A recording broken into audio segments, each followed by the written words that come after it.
Dabhoi TB ફાટક પાસે Hyva truck અને આઈશર વચ્ચે અકસ્માત સર્જાતા આઈશરમાં 3 લોકોને ગંભીર ઇજાઓ પહોંચી છે। આઈશરમાં આશરે 2 કલાકની જહેમત બાદ ઇજાગ્રસ્તોને પતરા કાપીને બહાર કાઢવામાં આવ્યા હતા। સારવાર માટે હોસ્પિટલ ખાતે ખસેડાયા હતા।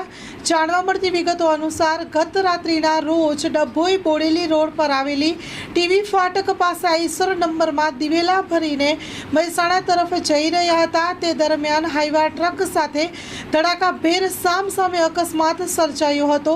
આઈસર ટેમ્પોમાં દેવીલાલ ડુંગરભાઈ પટેલ ઉંમર વર્ષ 50, આમી દેવીલાલ ઉંમર વર્ષ 18 બંને જેઓ કડી મહેસાણા મધ્યે રહે છે। અખિલેશ સીતારામ યાદવ જેમની ઉંમર 39 વર્ષ છે, મેનપુર નાવ આઈસર ટેમ્પોની કેબિનમાં ફસાઈ ગયા હતા।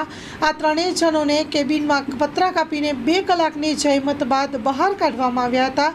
તમામ ઇજાગ્રસ્તોને સારવાર માટે હોસ્પિટલ ખાતે ખસેડવામાં આવ્યા છે। બંને વાહનના કચ્ચર ઘાણ નીકળી ગયા હતા। પોલીસે અકસ્માતના બનાવનો ગુનો નોંધી વધુ તપાસ હાથ ધરી છે।